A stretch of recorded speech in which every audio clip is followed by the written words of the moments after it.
ළමයි good morning මේ අර මිනිස්සු මට මෙච්චර බයිනවා මෙච්චර බයිනවා මේ බල්ලෝ ට්‍රේනින් කරලා නැහැලු මේ බල්ලෝ මේ අතාරින්නකම අතාරින්න නැහැලු තලගොයි මරනවලු පව් පුරව ගන්නවලු කාල කන්නේලු මටත් ඔහොම වෙන්නලු සාප වෙන්නලු මේ මාවත් මොකෙක් කර ලොකු එකෙක් කොහොම මරනකොට එයාලා වීඩියෝ කරනවලු ඉතින් මේ පන්සල ඉස්සරහා නේද ඉන්නේ අර පන්සලේ උදේ ඉඳන් හැන්දෑ වෙනකම් බණ දානවා පිරිත් දානවා ඒ තලගොයා යන සද්ද අහන්න එපා ඒව මායාවක් බොරු මායාවක් හිත සංසුන් කරගන්න අර හාමුදුරුවෝ කියන භාවනාවක් කරන් යන් මේ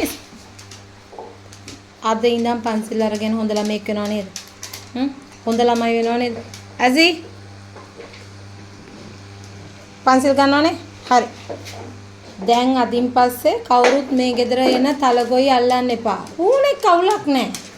කරපොත්තත් අවුලන්නේ නැහැ. කුරුමිනියත් අවුලන්නේ නැහැ. ලොකු සත්ත්ව නෙමෙයි. ඒ වගේම තමයි මේ මීයොත් අල්ලන්න ඕනේ. මොකද ගෙදර මීයෝ විනාශ කරනවානේ.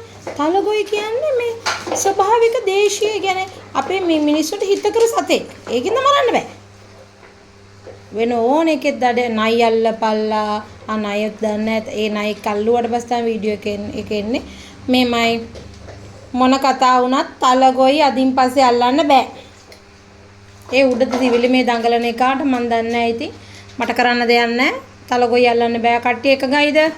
අර පොරොන්දු පත්‍රයේ තියෙන ඇසි ඔතෙක් ඉඳන් බලාගෙන ඉඳලා තලගොයා සිවිලි මේ උඩ ඉඳන් වැටෙනම අල්ලන්න බෑ ඇසි අල්ලන්න බෑ. හරි කෝ බුෂ් උතර රොට්ටවලස දෙන්න ඉන්නේ සාඩා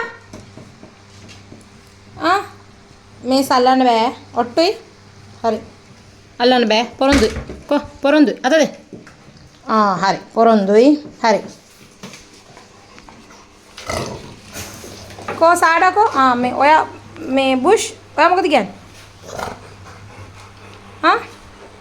ඔයා අල්ලන්නේ නැද්ද හරි ඔයත් එක හරි පොරොන්දුයි අපි එන කට්ටියටම කියනවා අපි ආයෙ තලගොයි අල්ලන්නේ නෑ හරි ආයෙ අපි තලගොයි අල්ලන්නේ නෑ හරි අපි ආයෙ තලගොයි අල්ලන්නේ නෑ නියමයි බොක්ක